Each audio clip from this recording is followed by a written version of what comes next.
Here's the big challenge of life. You can have more than you've got because you can become more than you are. That's the challenge. And of course the other side of the coin reads, unless you change how you are, you'll always have what you got. I have found in my experience that income does not far exceed personal development. Now sometimes income takes a lucky jump, but sure enough, unless you grow out where it is, it'll usually come back where you are.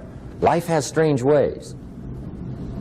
If somebody hands you $1 million, best you become a millionaire quickly, so you get to keep the money. Otherwise, sure enough, it'll disappear. Somebody once said, if you took all the money in the world, divided it up equally among everybody, it would soon all be back in the same pockets. Incredible. Success is something you attract, not something you pursue. Success is looking for a good place to stay. So instead of going after it, you work on yourself. Personal development. See, the major question to ask on the job is not what are you getting. The major question to ask on the job is what are you becoming? See, the big question is not what am I getting paid here. The big question is what am I becoming here? Because true happiness is not contained in what you get. Happiness is contained in what you become. So that's our major subject for tonight, personal development. Of all the assignments Mr. Schoaf gave me at age 25, this was probably the most difficult. In fact, I'm still working on this one. I think it's an unending challenge to see what you can become. The next subject is called basic laws. And it's good to study the basics. And I call these basics primarily because they come from the Bible. Now, I'm not a theologian or a minister, and that'll be apparent. But Mr. Schoaf taught me that the Bible was a good textbook for ideas and stories and success equations, how to live the better life. I found out that was true. He also taught me that the Bible is as practical as it is spiritual, and I found out that's true. If you look at your bank account and your income and you're not happy, there are several places in the Bible to check to see what the heck's wrong so you can make the changes. And we're going to cover some of those tonight, called basics. Okay. The next subject is my favorite, setting goals. Mr. Schoaf taught me how to set goals. What a favor that was. One morning at breakfast, shortly after I met him, he said, Jim, let me see your current list of goals and let's go over them and talk about them. He said, maybe that's the best way I can help you get a better direction started. And I said, I don't have a list. He said, well, is it out in the car or home somewhere? I said, no, sir. I don't have a list anywhere. He said, well, young man, that's where we got to start. He said, I can tell you right now, if you don't have a list of your goals with you, he said, I can guess your bank balance within a few $100s. Which he did. And that got my attention. I said, you mean my bank balance would change if I had a list of goals? He said, drastically. That day I became a willing student how to set goals. And sure enough, learning how to set goals changed my life. And I often wondered why no one had ever taught me how to set goals up until age 25. I went to high school, but if they offered it, I missed it. I went to college for a year, never heard it. I worked for Sears. Really. And to my knowledge, Sears never taught it. Right? How to set goals. So here I am, age 25, married, my family's starting, I've been to college, I'm working, and I still don't know how to set goals. But fortunately, when I was 25, I met the man who taught me how, and it revolutionized my whole life. Economically, socially, personally, it's incredible. So I want to share with you tonight what Mr. Schoaf shared with me, how to set goals. It can be a life changer. Okay. The next subject is the negative part of the seminar. Life is part negative, so we got to talk about the negative. And this subject is called diseases of attitude. Diseases of attitude. There's a lot of things that can wreck your chances to do well. We live in a rather dangerous world, so you got to be not only wise, you got to be careful. Now, attitude diseases are just as bad as physical diseases, right? High blood pressure, heart trouble. I mean, a lot of things lace your chances to do well. So you've got to be careful. And attitude diseases are deadly. I mean, they'll destroy all the good things you start. Okay? So we'll go through those attitude diseases, how to spot them, how to look for them, what they are, and the cure. And I'm a pro on these because I've had them all, so I can give you excellent advice on these. Now, the last subject we're going to consider tonight is called the day that turns your life around. The day that turns your life around. And under this subject, we're going to talk about the emotions that can change your life. Human beings are emotional creatures, and emotions are powerful for life change. Now, of course, emotions are so powerful they can go either way on you. Emotions can either build or destroy. So you really have to employ emotions properly. We call civilization the intelligent management of human emotions. If you can intelligently apply your emotions in the right direction, no telling what can happen. Could turn your life around one day would be sufficient. So we'll talk about those. Okay. Now that's a lot to cover in one evening, but we'll keep at it here and see if we can't get it all done. I'd like to have you now jot down the theme of the seminar. Every seminar should have a theme, I guess. We've got one. It's on some of our literature if you happen to notice it, but if you didn't, for your notes, here it is. The theme of the seminar goes like this: the major key to your better future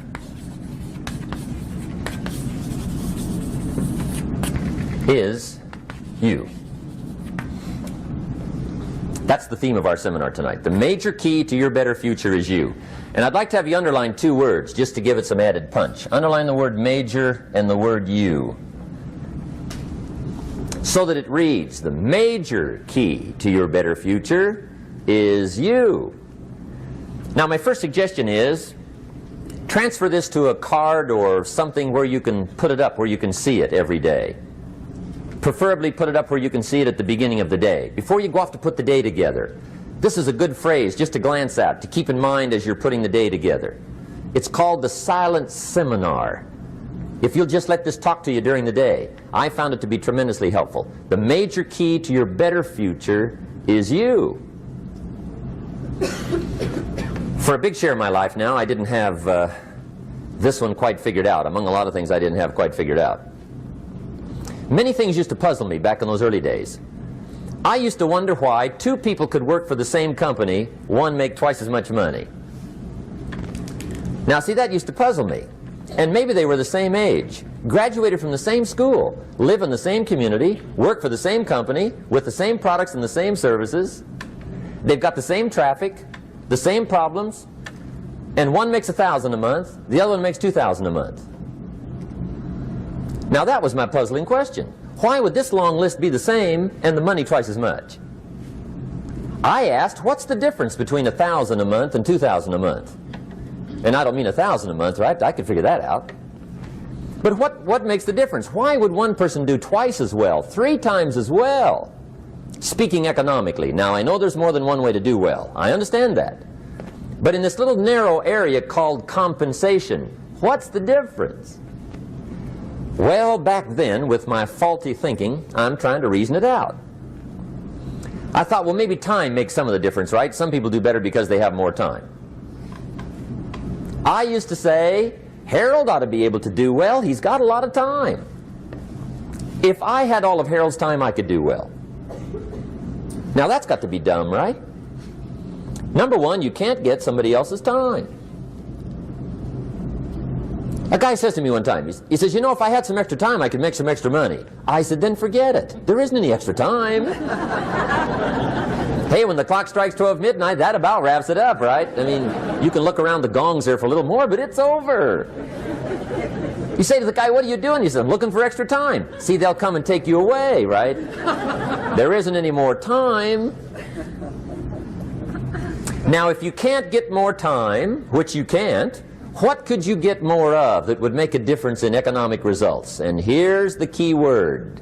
Make it a part of your notes. We're going to consider it tonight. The word is value. And I have a little phrase for your notes. Value makes the difference in results. Value makes the difference.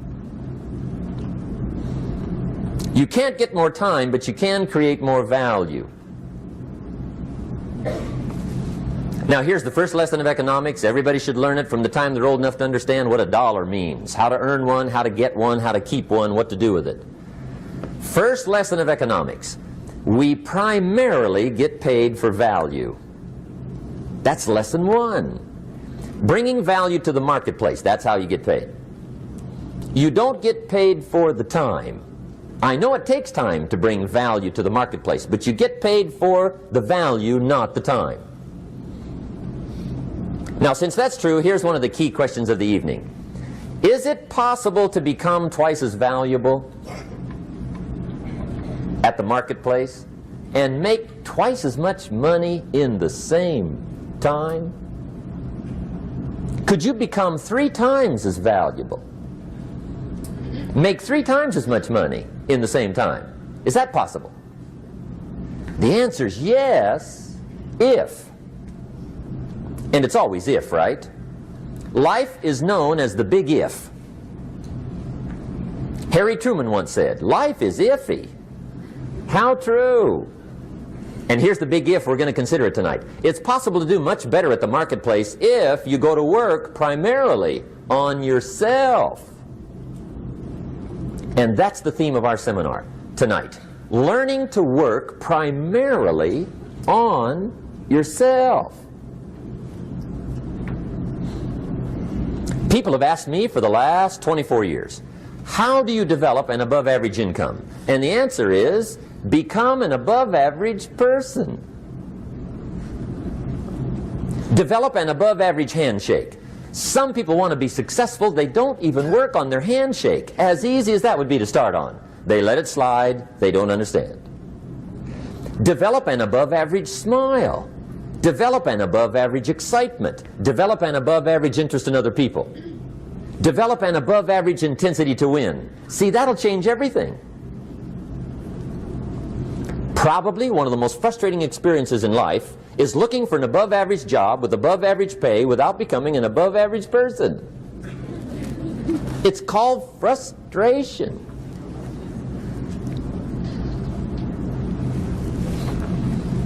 And Mr. Schoaf gave me probably the greatest clue he gave me when I first met him. He said, Jim, if you want to be wealthy and happy the rest of your life, just learn this lesson well. He said, learn to work harder on yourself than you do on your job.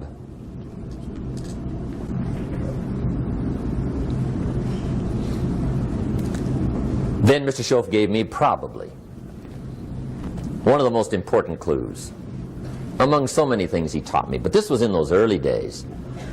Mr. Schoaf was very kind, but he was also very abrupt. And he had these interesting questions to ask. I'm giving him a little rundown one day on how things hadn't worked out for me. He said, Mr. Rohn, I've got the answer for you if you will listen carefully. And listen carefully I did that day and for the next 5 years. If somebody's wealthy and happy, you gotta listen. He said, Jim, I've only known you a short time. But he said, it's already my honest opinion that for things to change for you, you got to change.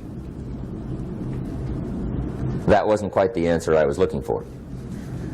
But that's the answer he gave me, and I pass it along to you on this warm summer evening in Anaheim, California, 1981. For things to change for you, you've got to change. Otherwise, it isn't going to change. Before I met Mr. Schoaf, I used to say, I sure hope things will change. Right? That seemed to be my only hope. If it isn't going to change, I'm in serious trouble. And then I discovered it isn't going to change, so I'm in serious trouble.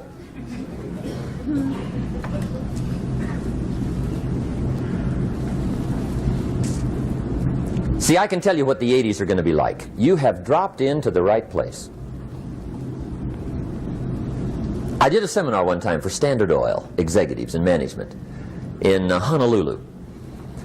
And we're having a conference one day on this big conference table. And one of them said to me, Mr. Rohn, you know some fairly important people halfway around the world. What do you think the 80s are going to be like? I said, gentlemen, I do know the right people. I can tell you. So they all listened very carefully. And I said, gentlemen, based on my wide experience, I can really honestly say to you, in my opinion, in the 80s, it's going to be about like it's always been. Aren't you glad you came? That's inside. I don't pass that around just everywhere. Now, of course, I said that to make a point, but I also said it because it's accurate. It's going to be about like it's always been. It isn't going to change. The tide comes in, and then what? It goes out. For 6,500 years that we know of, recorded history, and probably long before that. So it is not going to change. It gets light, and then what? It turns dark. 6,500 years. See, it's not likely to change. And we're not to be startled by that. And if the sun goes down, the guy says, what's happened, what's happened? It means he hasn't been here long, I guess, right? It always goes down about this time. The guy says, well, I don't like that arrangement. Well, you got to talk to somebody besides me, right? It gets light, then it turns dark. In rotation, the next season after fall is what? Winter. Pray tell, how often does winter follow fall? Every year regularly for the last 6,500 that we know of. See, it is not going to change. Now, some winters are long, and some are short, and some are hard, and some are easy, but they always come right after falls. It isn't going to change.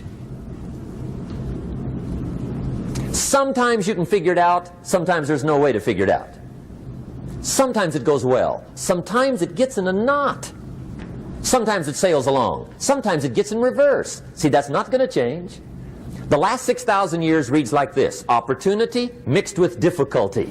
That's how it reads. It isn't going to change. The man says, well, if it isn't going to change, how will my life ever change? Answer, when you change. And whether I'm talking to high school kids or business executives, my message is always the same. And it goes like this: the only way it gets better for you is when you get better.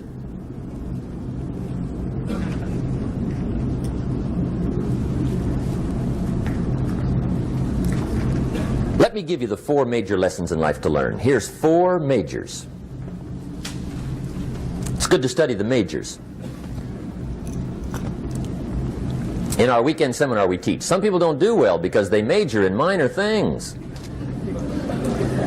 You've got to be on the lookout. At the end of every week, end of every month, you've got to check, make sure you're not spending major time on minor things. Okay, we go through that whole series. Majors and minors.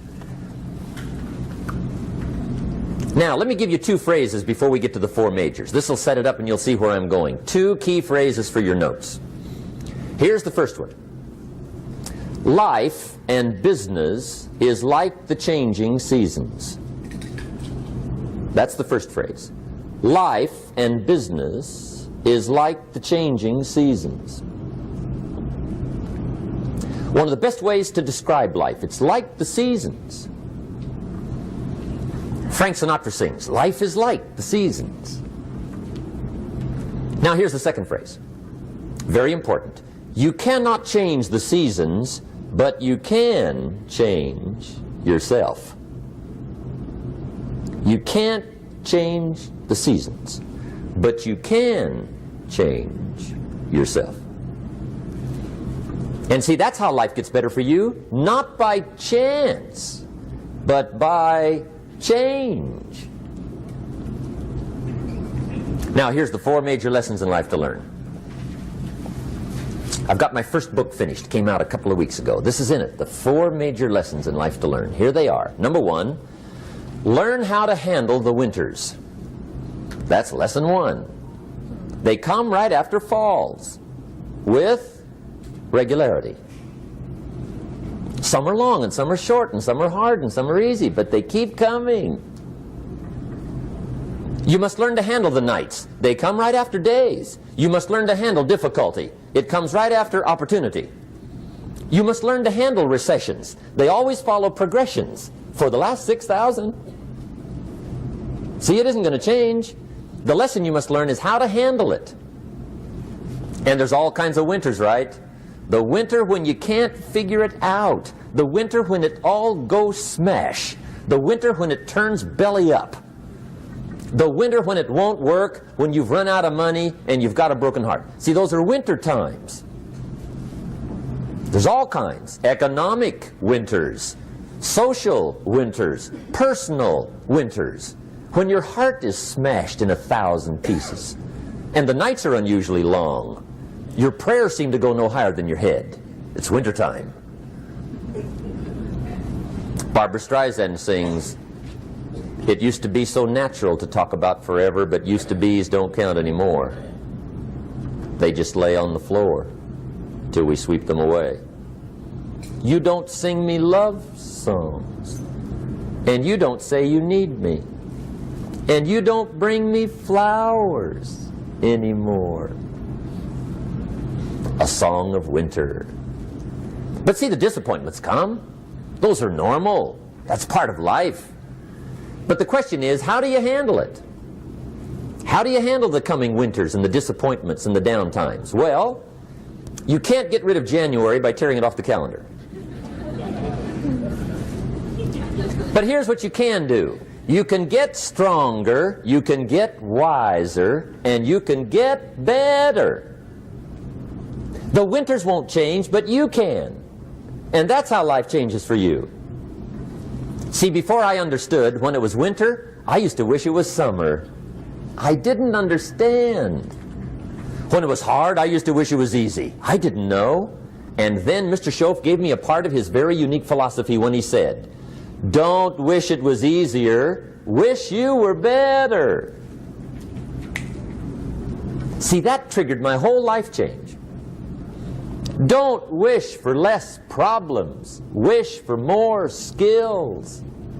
Don't wish for less challenge. Wish for more wisdom. That's the key. So that's lesson 1. Learn how to handle the winters. Here's lesson 2. Learn how to take advantage of the spring. That's the second one. Spring is called opportunity. And spring follows winter. What a great place for it. If you were going to put it somewhere, that'd be the place to put it, right after winter. And pray tell, how often does spring follow winter? Every year with regularity, 6,000. You can almost count on it. See, opportunity always comes. Days follow nights. Isn't that terrific? Opportunity follows difficulty. But here's what you must learn to do. Underline these 2 words in that key phrase. Take advantage. Underline those 2. You must learn to take advantage of the spring. See, just because spring rolls around is no sign you're going to look good come fall. You got to do something with it. In fact, you have to get good at one of 2 things in life. Planting in the spring or begging in the fall. Or get somebody to do it for you. See, those are about the only alternatives.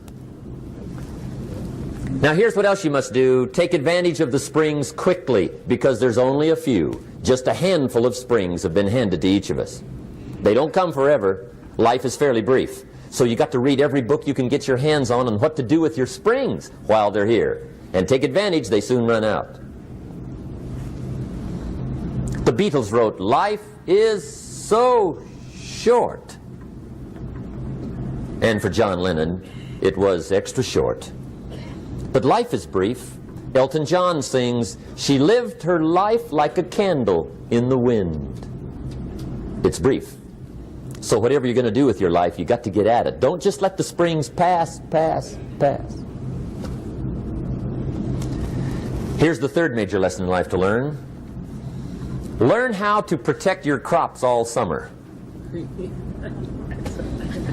You got to take care of what you start. Sure enough, as soon as you've planted your garden in the spring, the busy bugs and the noxious weeds are out to take it. And here's the next bit of truth. They will take it unless you prevent it. And that's the third major skill to learn. You've got to learn to prevent the intruder from taking all the good you start. It's one of the challenges. Here's two key phrases under number 3.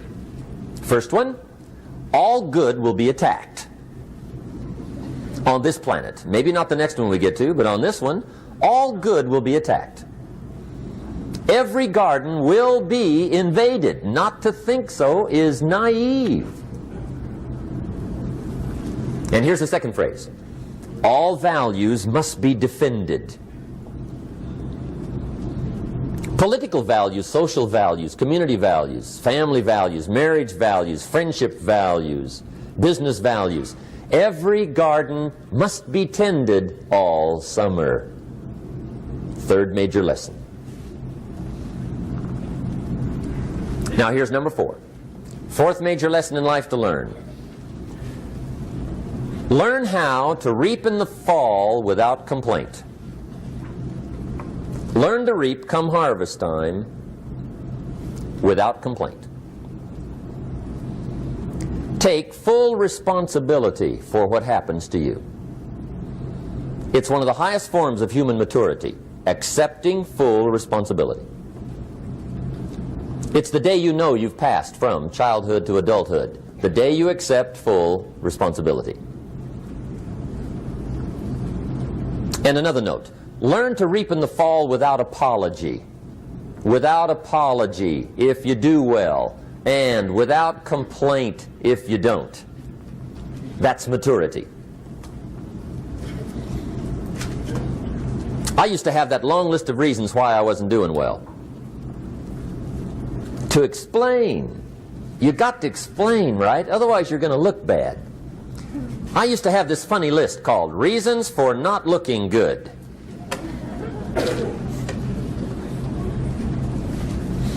I used to blame the government. I mean, you can believe that or not. It was at the top of my list. I had a lecture second to none. The government. That was on my list.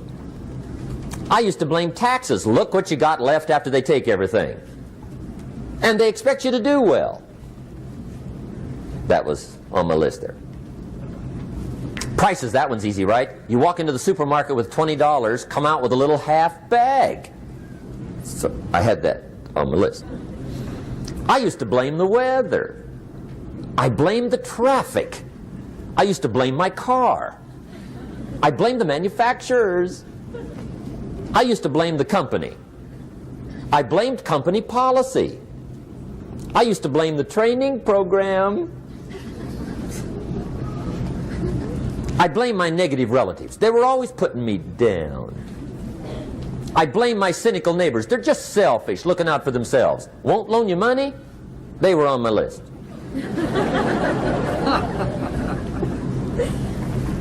I used to blame the economy.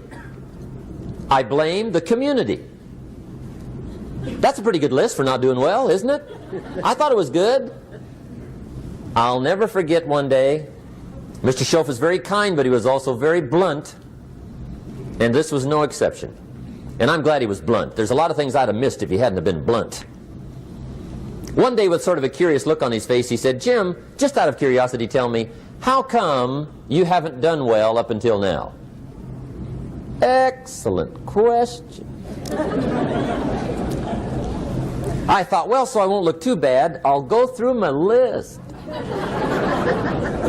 And this list I just gave you, I put that on him. And he was very patient. He let me go through the whole thing, the government, the weather. I went through this whole thing. When I finished, he looked my list over very carefully. He said, "Mr. Rohn, big problem with your list. You ain't on it." How brilliant.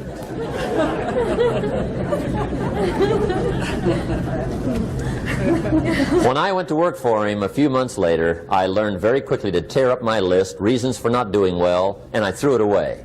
And I got me a fresh piece of paper. And I put one word on it. Me.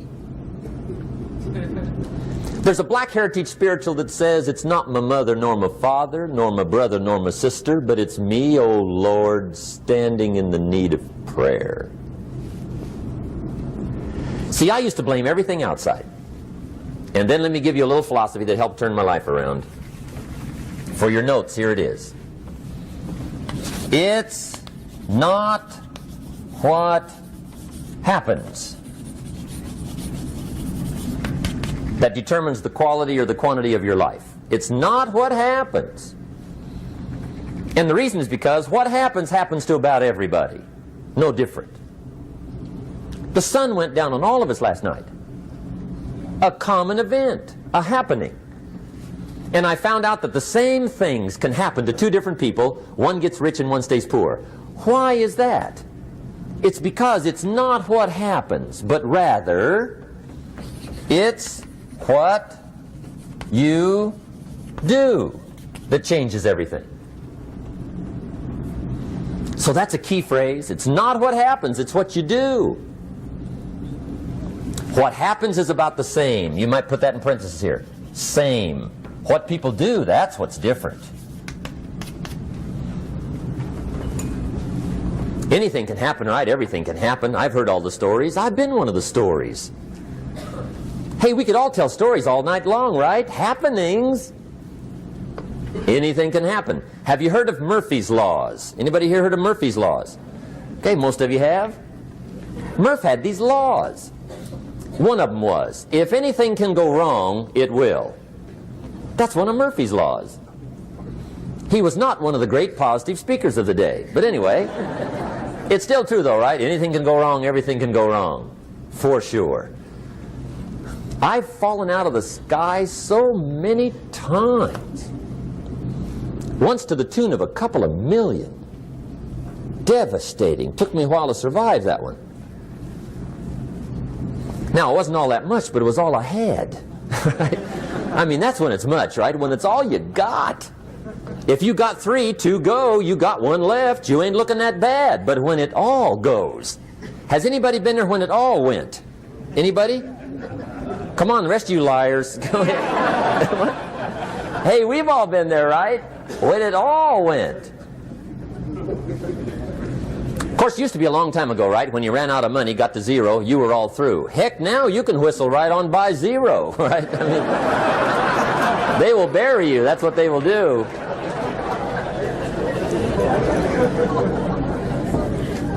But see, those are the happenings, right? Everything can happen. Anything can happen. But it's not the happenings. It's what you do about it. Somebody says, yeah, but you don't understand the disappointments I've had. Come on. Everybody's had their share. Disappointments are not special gifts reserved for the poor. Everybody has them. The difference is what you do about them. It's not the weather. I used to blame the weather, and I discovered it rains on the rich. So see, that won't help. 2 men wake up one morning, there's a rainstorm on. One of them looks out his window, sees the rainstorm, and he says, wow, what a storm. With weather like this, they can't expect you to go out and make sales. He stays home. Same morning, the other guy looks out his window, sees the same storm, says, wow, what a storm. But he says, you know what, with weather like this, what a great day to go out and make sales. Most everybody will probably be home. Especially the salesman.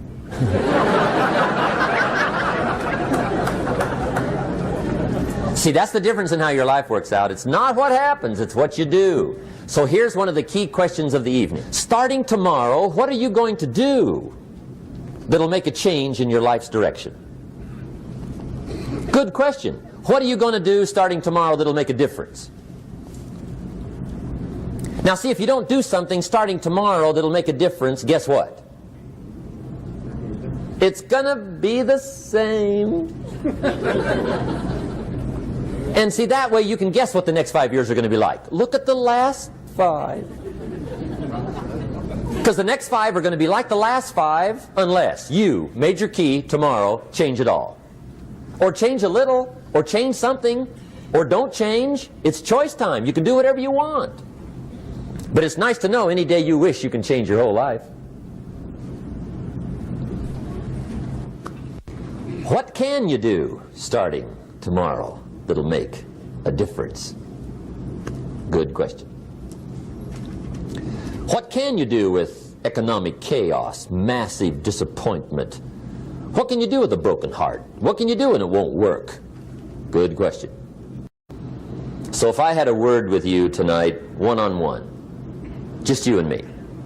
I think my personal advice to you would be, this year, 1981, reach down inside of you and come up with some more of those remarkable human gifts. They're there, waiting to be utilized. And then change anything for you you want to change. And I challenge you to do that because you can change. If you don't like how it is for you, change it. If it doesn't suit you, change it. If it doesn't please you, change it. If it isn't enough, change it. And I challenge you to do that because you can change.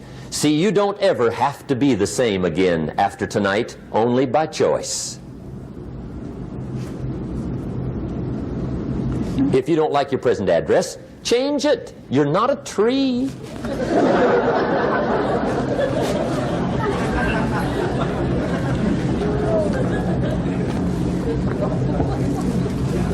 Now, let me give you 3 steps to personal development. Let's get down to the nitty-gritty.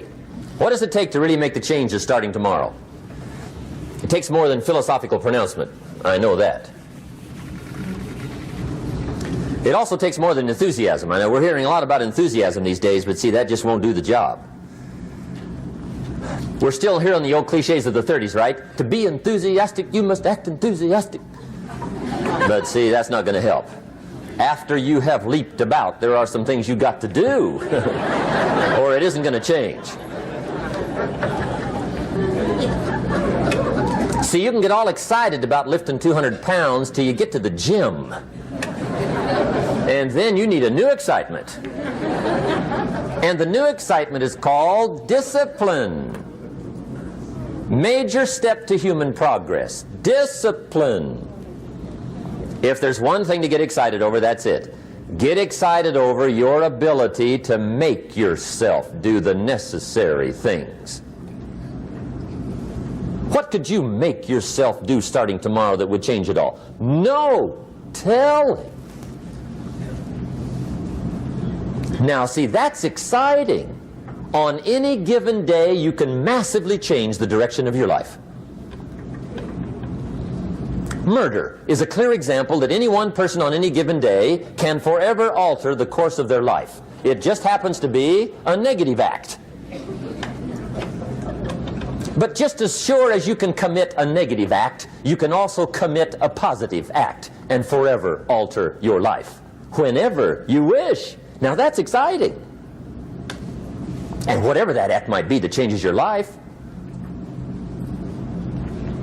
The guy finally takes a shotgun to his car and blows out every window, destroys every tire, puts 100 rounds in this shabby old thing. And he says, I have driven this embarrassing thing for the last time. And not only will I never drive it again, nobody else will ever drive it again. And he lets that shuddering thing stand there for a while as a monument to the day he said, today my life changes. Now who can do that? Anybody. When can you do it? Whatever day you pick.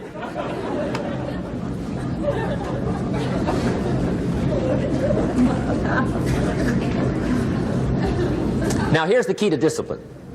Start with the little disciplines, get excited over the little disciplines, and get right on those, because those will lead to the big ones. You can't handle the big challenges in life unless you take on the little ones. Make a list of all the things you can do, get right on those, discipline yourself for those, both for the results and for the muscle and for the practice, so that when life hands you some big challenges, you'll be ready, you'll have the muscle. But see, if you don't handle the small ones, you can't take care of the big ones. Okay, here's what else it takes for life change. Self-motivation. Key phrase, self-motivation. I don't know why we call it self-motivation. It's really the only kind there is. You've got to motivate yourself. Because I found out you can't change people. They can change themselves, but you can't change them.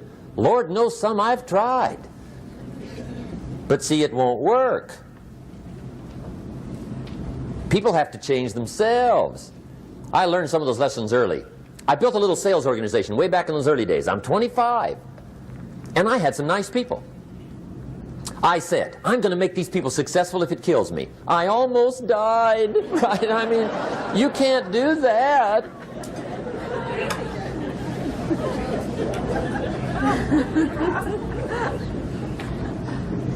See, I've discovered this. Good people are not trained, they're found.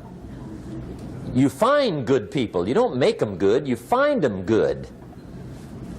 Training really is for the purpose of finding good people. You don't need much instruction for a good person. Too much training probably means you got the wrong people.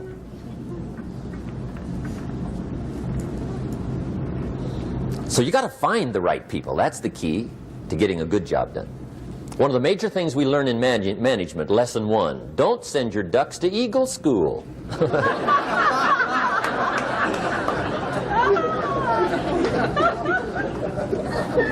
Because it won't help. I mean, I'm telling you, it won't help, no matter how good your school is.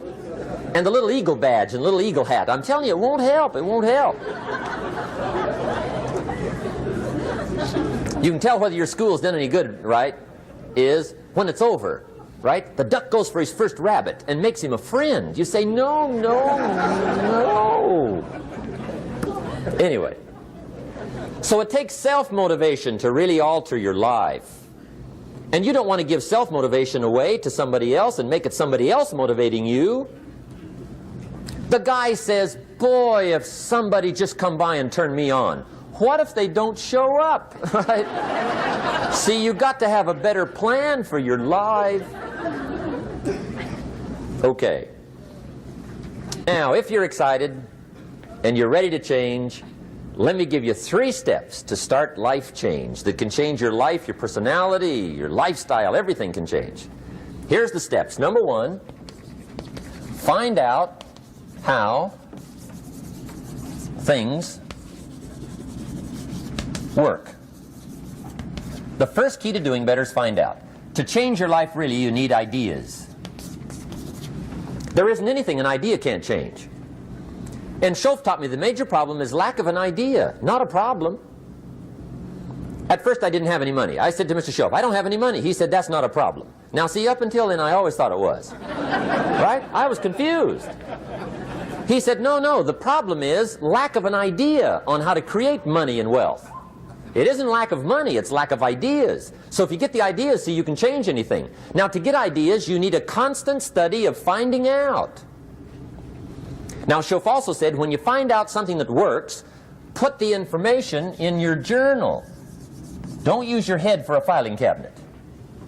Put it in your journal so that you can do the next best thing. Repetition, repetition, repetition. Go over it. And if you repeat it, go over it, sure enough, someday, some mysterious day, the idea takes root, starts to grow, and shows up in your bank account, and your dress, and your personality, and your lifestyle. But capture the ideas in your journal. Find out how things work. Schoaf gave me this word for my life change. He said, study. Great word. If you wish to be successful, study success. If you wish to be happy, study happiness. If you wish to be wealthy, study wealth. Don't leave it to chance. Make it a study. Some people just go through the day with their fingers crossed.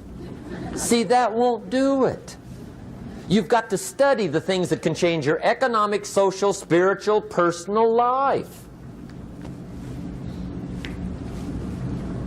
Now, here's a qualifying phrase.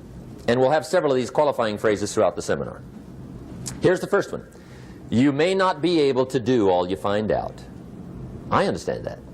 You may not be able to do all you find out, but you should find out all you can do. See, you don't want to wind up at the end of your life and discover that you've lived only 1/10 of it. And the other 9/10 went down the drain. Not for lack of opportunity, for lack of information.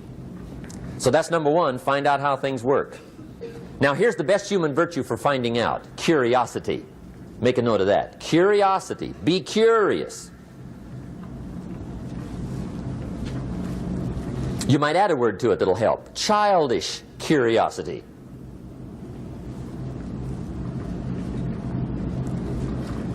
What will kids do if they want to know something bad enough? Bug you. That's the phrase. They can ask 1,000 questions. You think they're through? They got another 1,000. They'll drive you to the brink. It's a virtue. when you got to know. Be like a child. In fact, Jesus, the master teacher, said, unless you can become like little children, you might as well forget it. You don't have a prayer. Excellent advice. You got to be like children. 4 ways, in my opinion, to be like a child. Number 1 is curiosity. Number 2 is excitement. Get excited like a child over your ability to make yourself do anything for change. 3rd is faith. Have faith like a child. Adults are too skeptical. And 4th is trust. Trust is a childish virtue, but the rewards are incredible. So be like a child. Now, if you're curious, let me give you 3 ways to find out how to change anything. Any life direction, any dimension. Here's 3 ways to find out how to change anything. Number 1 is to read. Become a good reader. All of the successful people I know and work with around the world, they're all good readers. Curiosity drives them to read. They got to know. They just read.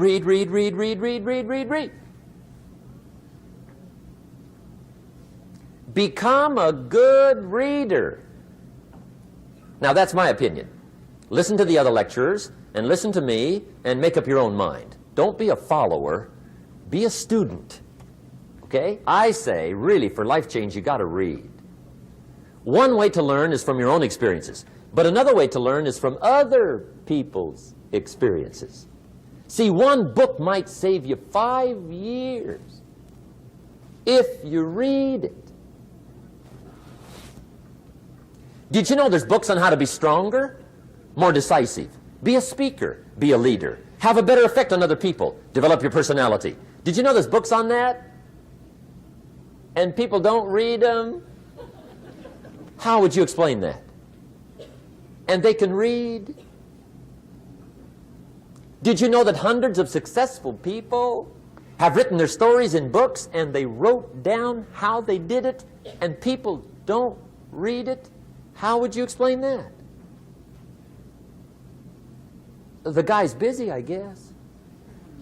You know, you get tied up. The guy says, well, yeah, you work where I work, but the time you struggle home, it's late. You got to eat a bite of supper, watch a little TV, get to bed. You can't sit up half the night reading. And the guy's behind on his car payment. Good worker, hard worker, sincere. But you got to be better than sincere and work hard.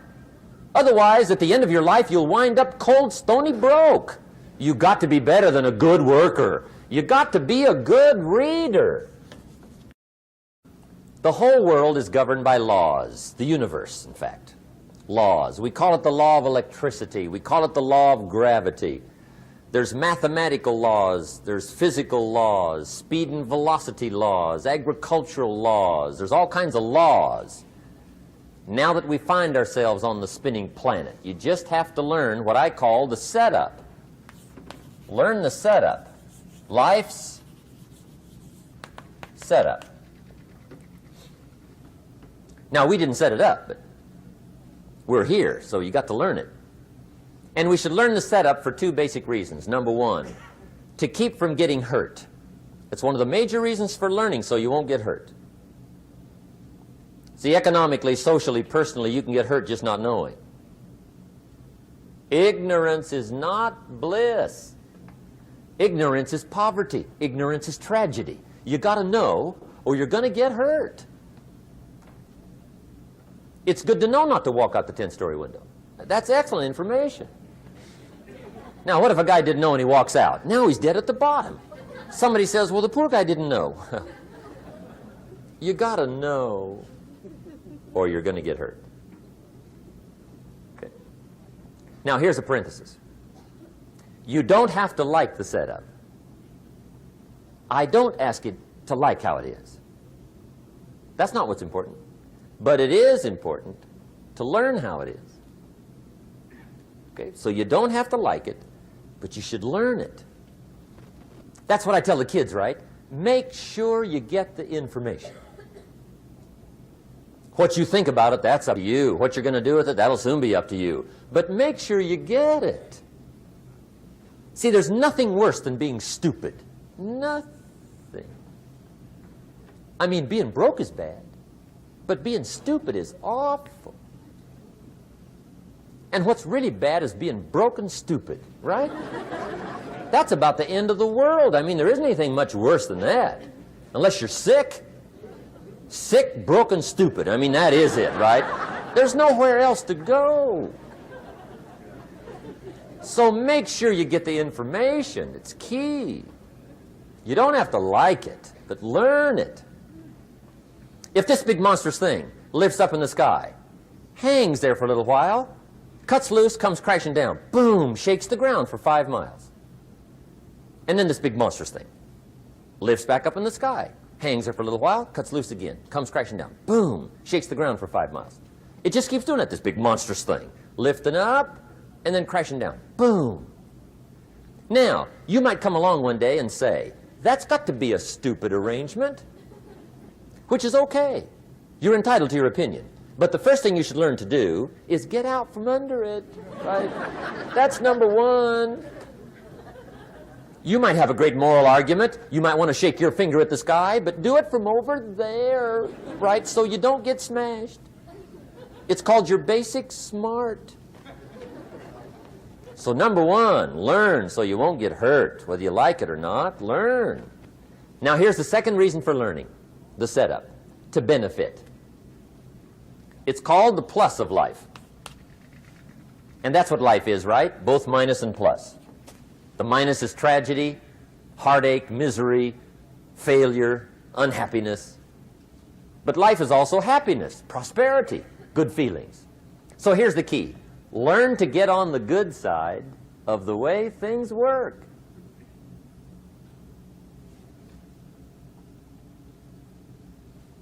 Now, here's 2 of the basic laws, and we'll take our break. Shof taught me these. They come from the Bible. Now, again, I'm an amateur, okay? When it comes to the Bible, I'm not a pro. So you'll sort of have to take my way of putting it.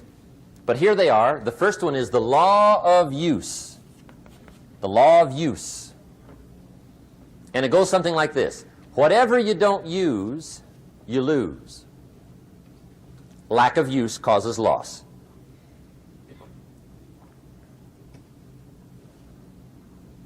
On this planet, maybe not the next one, but on this one, if you tie your arm to your body, leave it there long enough, you'll never use it again. It's over for the arm. Now, it may not be over, but it's over for the arm. The only way to keep the use of this arm is what? Keep using it. If you quit, you lose automatically. They don't bring it up for a vote. You lose automatically when you quit. Now, the same thing that goes for your arm goes for your brain, mentality. The same thing goes for all the human virtues. Ambition, unused, declines. Strong feelings, unused, diminish. It doesn't grow, it diminishes. Faith, unused, decreases. It's a law. Vitality unused diminishes. Energy unused decreases. The guy says, well, I'm going to save up my energy. You can't do that.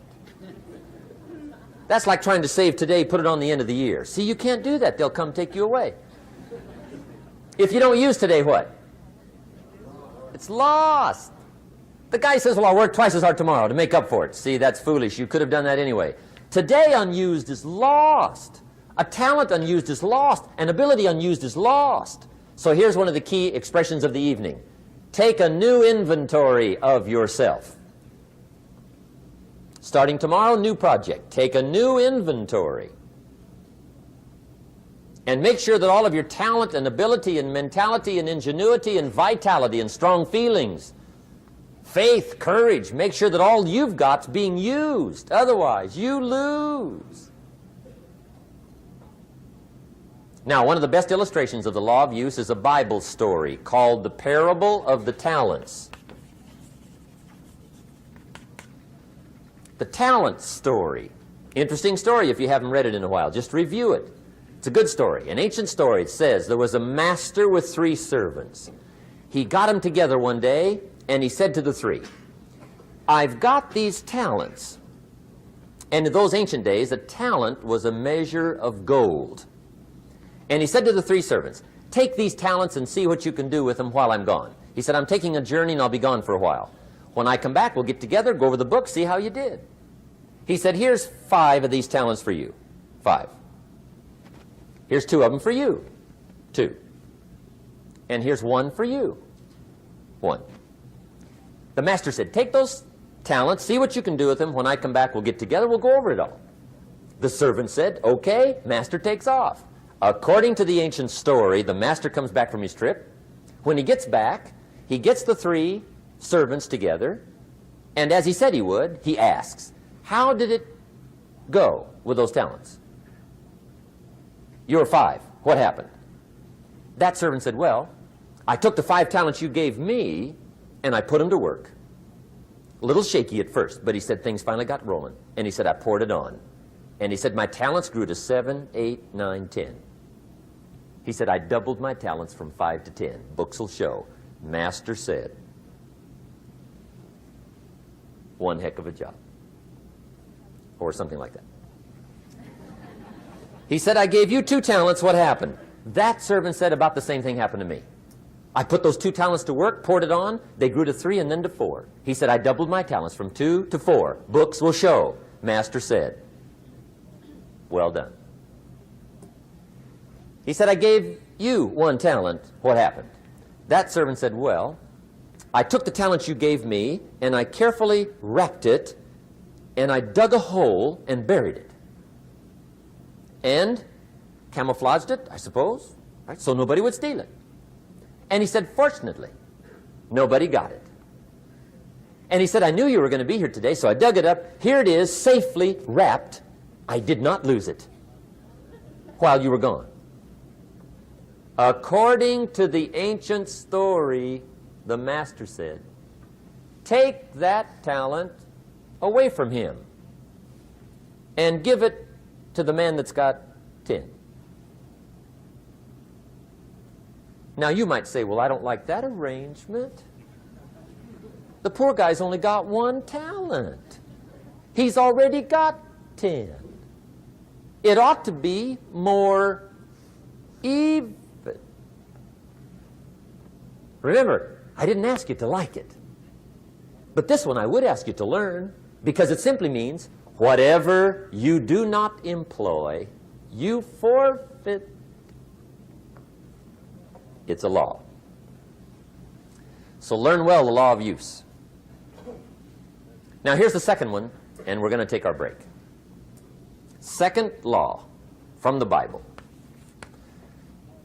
This one we've heard since we were small, I'm sure. It's called the law of sowing and reaping.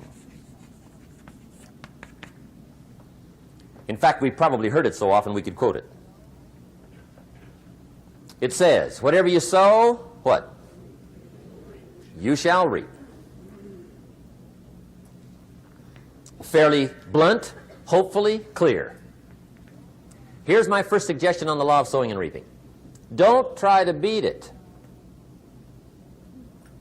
You might as well try sitting on the sun in the morning. Keep it from coming up. You'll have better luck. Whatever you sow, you reap. Now, for a fair share of my life, I'm a bit mixed up on how all this applies. Among a lot of things I was mixed up on. I knew I wasn't reaping too good. That I understood. My problem was I was confused about what was causing it. Remember me with the funny list? I thought those are the reasons why it isn't working out well. And then Mr. Schoaf gave me the clue that helped me figure it all out. He said, Mr. Rohn, I have another answer for you. There's another way to quote this law that'll show you where the problem is so you can go to work on it right away.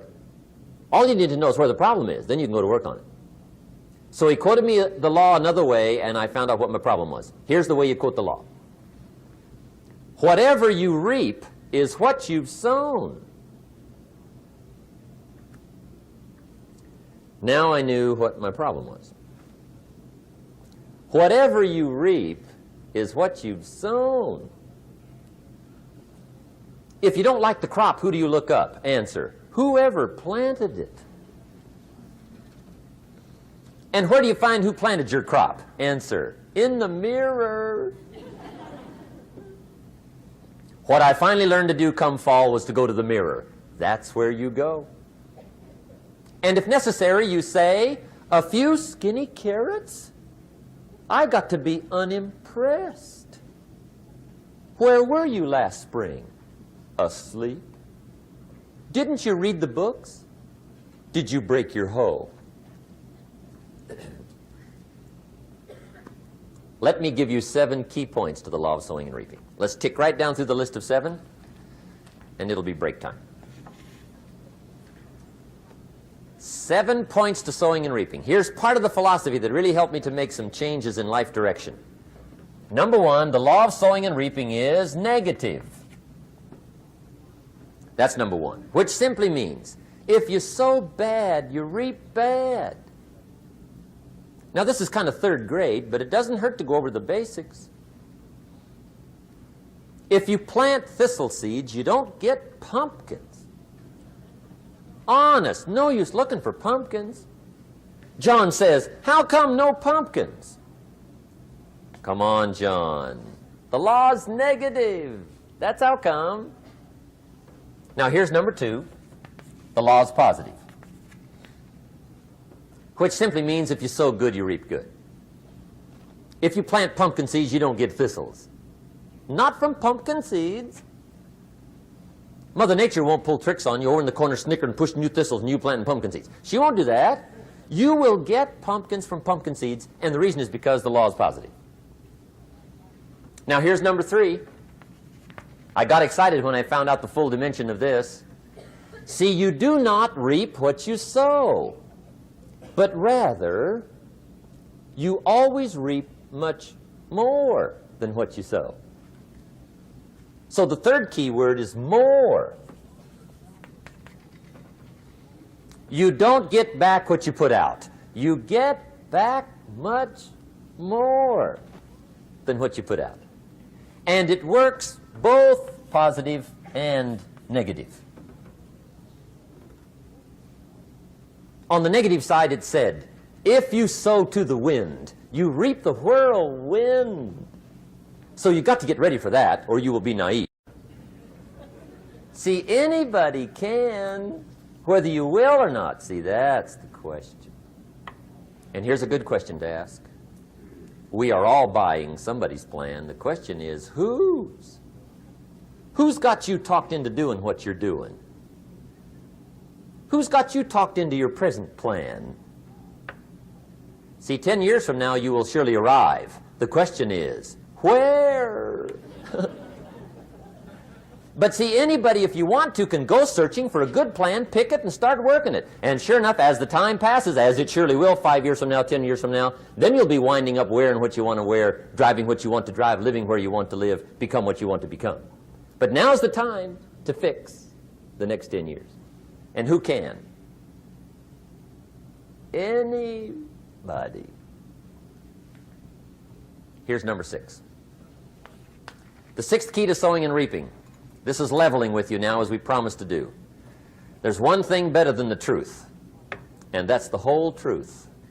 And here's part of the whole truth of the law of sowing and reaping. Number 6 is, you could lose. There are times when you just lose, no matter what you do. It's that kind of planet.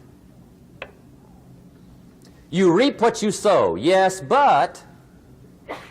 What does that mean? Yes, but, well, the farmer plants his crop in the spring, takes care of it all summer, loves his family, works 10, 12 hours a day, 6, 7 days a week, is an honorable man.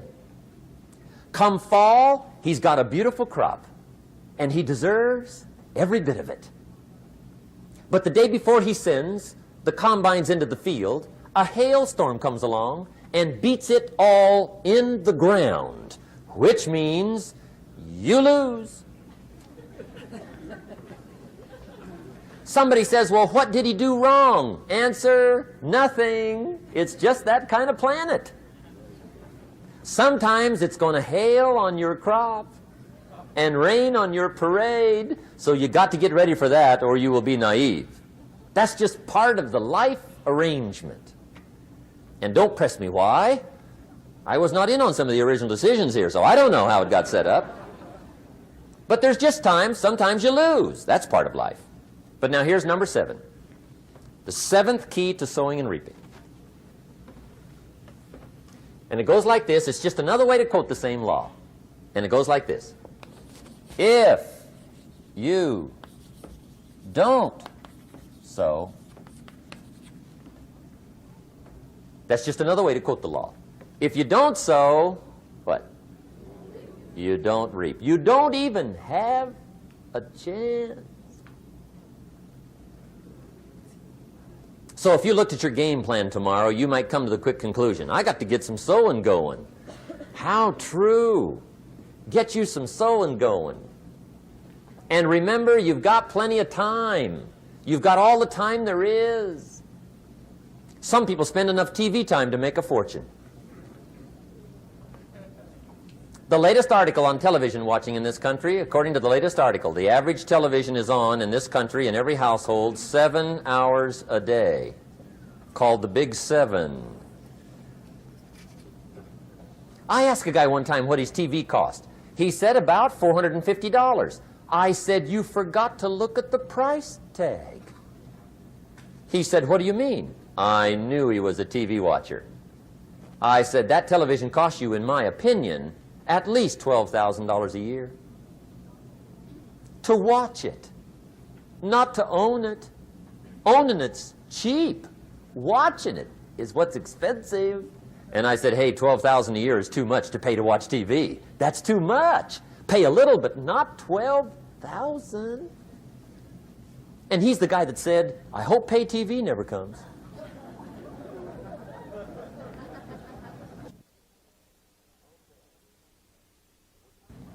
Okay. We're trying to cover an awful lot tonight, I realize that. But my time schedule is such that we just have to sort of give it all to you and let you sort the rest out. I wish we had plenty of time for questions and answers and that whole thing, but our time is just limited. But we are trying to go through an awful lot, I realize that. But looks like everybody's getting it. This is about the note-takingest crowd I've seen in a long time. Incredible. Does anybody have 5 pages yet? Anybody? Oh, fantastic. Incredible. Okay. Maybe you heard the story about the preacher down in Texas, southern part of the country. He was an evangelist back in the horse and buggy days. And he was very good at being an evangelist, and a lot of people used to come and hear him preach. And one day he put up his tent in one of these Texas towns and expected a big crowd as usual, come hear him preach. And he got there, first night of the tent revival, walked in. 7:30, time to start. And to his surprise, the tent was empty. He thought, well, something must be drastically wrong. So he waited till 7:45, nobody showed up. 8 o'clock, zip. Finally, 8:15, one lone cowboy wandered up on his horse, tied his horse up outside, came in, sat down on the front bench, right, waiting for something to happen. The preacher thought, well, at least I better go down and talk to the cowboy. So he walks down, talks to the cowboy, and he says, Cowboy, I'm the preacher. And he said, I don't know what to tell you. Something's gone wrong. He said, this tent was supposed to be full of people. He said, I'm embarrassed.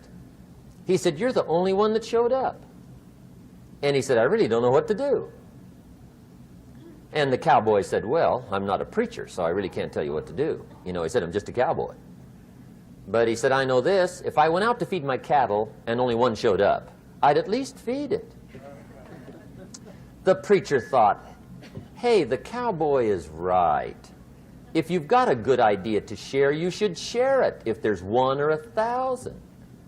So he got kind of inspired by this conversation, and he jumped up on the platform and started to preach, as if the tent was full of people. It just exploded. And he went for an hour and 15 minutes, just kept rolling. Finally, he quit. And when he finished, he came down off the platform and talked to the cowboy again. Says, well, cowboy, what did you think of my sermon? And the cowboy said, well, I'm not a preacher, so I really can't tell. You know, he said, I'm just a cowboy. But he said, I know this. If I went out to feed my cattle and only one showed up, I'd feed it, but I wouldn't dump the whole load on it.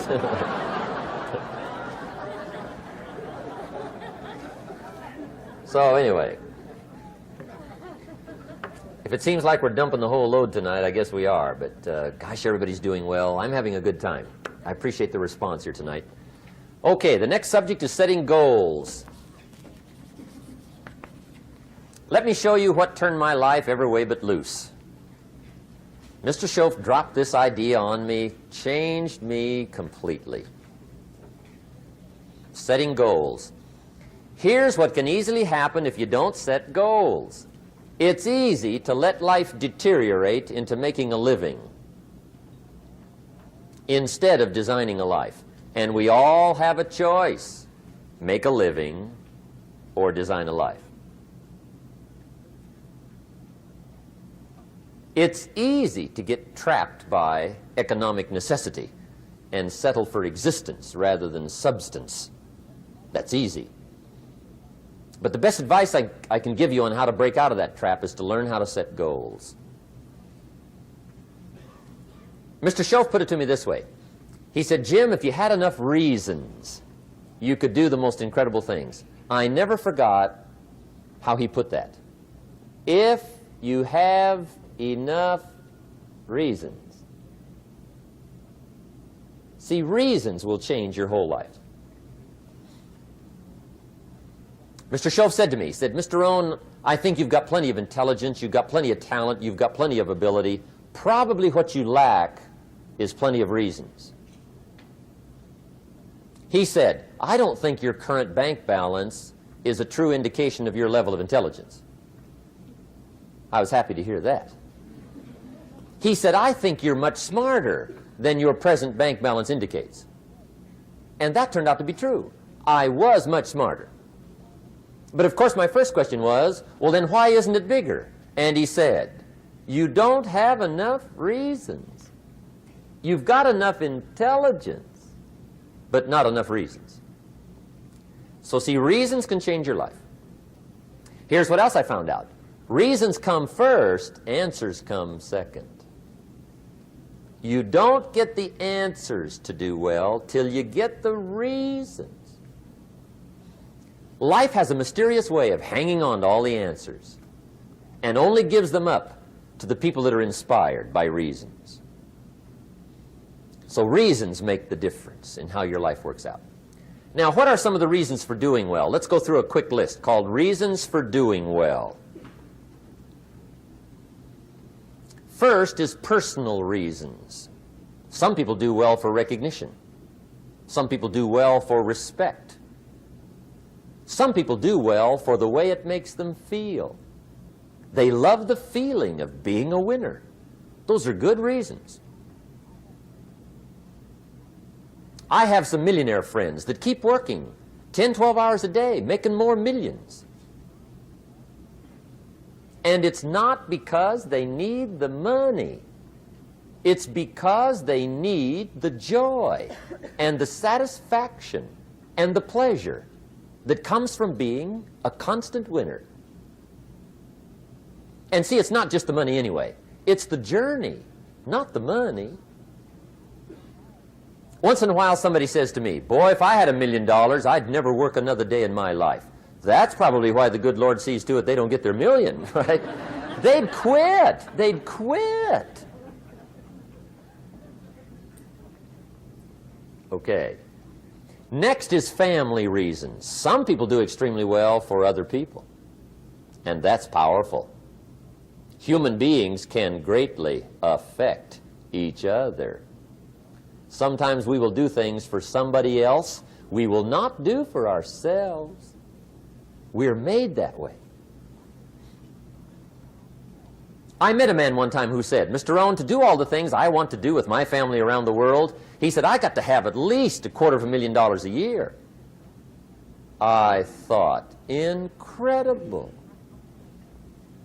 Could a guy's family affect him that much? And the answer is, of course. How fortunate are the people that find themselves greatly affected by somebody for personal achievement. And we are affected. The writer of a recent song said, "If not for you, the winter would hold no spring, couldn't hear a robin sing. I just wouldn't have a clue if not for you." So we can be affected. That might be one of the most stimulating reasons to do well, finding somebody. When Andrew Carnegie died, the wee little Scotsman that built the big steel industry, when he died, they opened up his desk, and in one of the desk drawers, they found a slip of paper. On that piece of paper, Mr. Carnegie had written his goal for his life, and he wrote it when he was in his 20s. And on that piece of paper, it said, "I'm going to spend the first half of my life accumulating money. I'm going to spend the last half of my life giving it all away." What a goal. He got so inspired by that goal that the first half of his life, he accumulated $450 million. And the last half of his life, he gave it all away. Good question tonight. What's got you turned on? What's got you bombed out of sight to get up early and stay up late and hit it all day? Next question. What's got you turned off?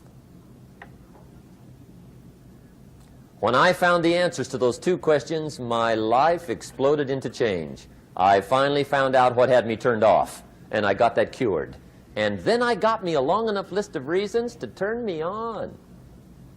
And once the lights went on for me, age 25, they've never gone out. I've fallen out of the sky a few times, but I've never lost that drive to make something unique out of my life. See, reasons altered my whole life. Now, there's another list of reasons called nitty-gritty. Hard little reasons.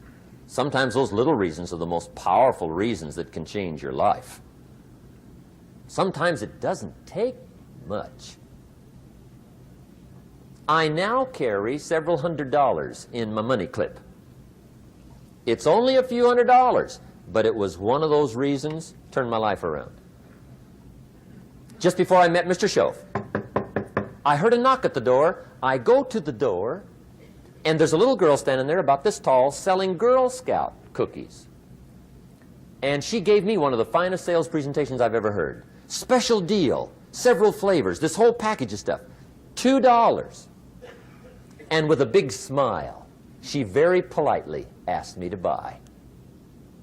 And I wanted to. Big problem. I'm broke. I don't have $2. And to this day, I can remember the pain and the embarrassment. I'm a father. I'm a husband. I've been to college. I'm working. I'm 25. I don't have $2. And I didn't want to tell her that for some reason. So I did what I thought was next best. I lied to her. I said, "Hey, look, I've already bought lots of Girl Scout cookies. I've still got plenty stacked in the house," which was not true. But it seemed to get me off the hook for the moment. She said, "Well, gosh, that's wonderful. Thank you very much." And she went away. When she left, I closed the door, and that was the day I said to myself, I don't want to live like this anymore. I've had it with lying, and I've had it with being broke. I'm never going to let this happen to me ever again.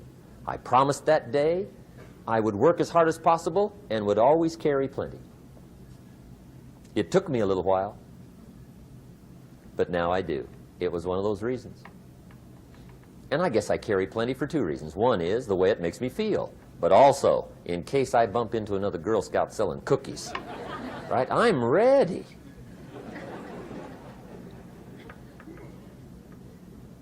I walked out of the Bank of America one time up in Saratoga, California, where I used to live. Two little girls selling candy right outside the bank. Good place. Some girls' organization they're working for, right? I come walking out of the bank. This first little girl walks up to me. She said, "Mister, would you like to buy some candy?" I said, "I probably would." "What kind is it?" She said, "It's almond roca." I said, "My gosh, that's my favorite." She said, "Wonderful." I said, "How much is it?" She said, "It's just $2. I thought, incredible. I said, "How many boxes of that candy have you got?" She said, 5. And her little friend was standing there. She was selling candy too. I said, "How many boxes have you got?" She said, "I've got 4. I said, "That's 9. I'll take them all." They said, "Really?"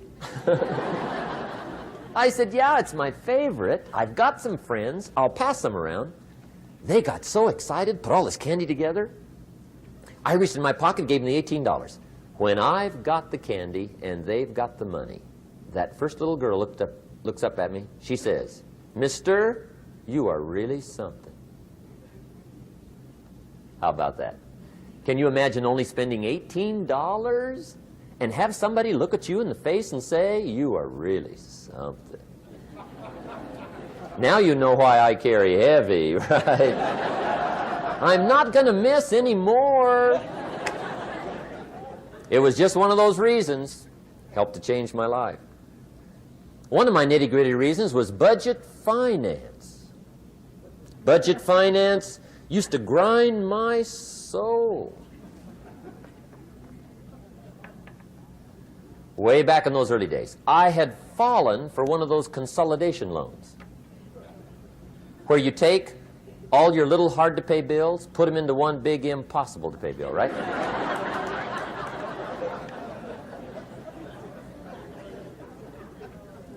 I would get 4 or 5 payments behind. This one guy used to call me day and night. I don't think they're allowed to do that anymore. Harassed me. Threatened to run me in front of the judge. Threatened to ruin my credit. Threatened to embarrass my family. One day he said, "We're going to come get your car, drag it rear end up down the street in front of your neighbors." The guy even called me a flake. And back in those days, I'm broke, I'm pitiful, there's nothing I can do about it. But I never forgot how the guy treated me. And when I met Mr. Schoaf and I got my life straightened out and the money started to flow, that was one of my first projects, budget finance. I poured it on day and night. I finally put all the money together I owed him, which was considerable. I picked a day for the payoff. And when the payoff day came, I put the money in small bills in a big briefcase. And I walked into the budget finance office on Wilshire Boulevard in Los Angeles. The guy who harassed me so often, his desk was about 3 back. I walked right up to his desk, startled him. He wondered what I was doing there. It was the first time I'd been there since I'd borrowed the money, right? Without saying a word, I opened up this briefcase, dumped this pile of money all over his desk. I said, "Count it. It's all there. I will never be back." And I turned around and stormed out. Now, that might not be noble, but if you haven't tried it, you've got to one time.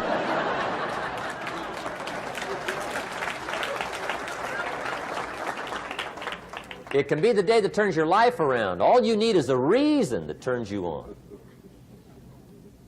One of my dear friends, Robert Depew, Bobby used to be a school teacher in Lindsay, olive capital of the world. Bobby taught school several years, got a little weary teaching school. One day decided he wanted to get into sales. So without telling anybody, he just up and quit his job teaching school and jumped into sales. When he did, his brother made fun of him, laughed at him, put him down. said Robert's lost his mind. Had a good job teaching school. Now he thinks he's a salesman. He's going to go down the drain, lose everything. Just put him down something fierce. Bobby said, the way my brother acted when I got into sales, he said, that made me so mad. I decided to get rich. And my question for you tonight is it possible to get that mad? Of course. Wealth is not a matter of intelligence. It's a matter of inspiration. Today, Robert happens to be one of my millionaire friends. Bobby's rich.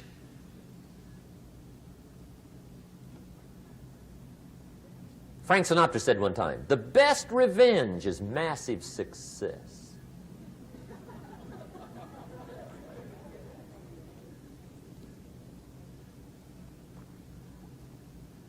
Hey, get you a long enough list of reasons so that after tonight you never lack for inspiration.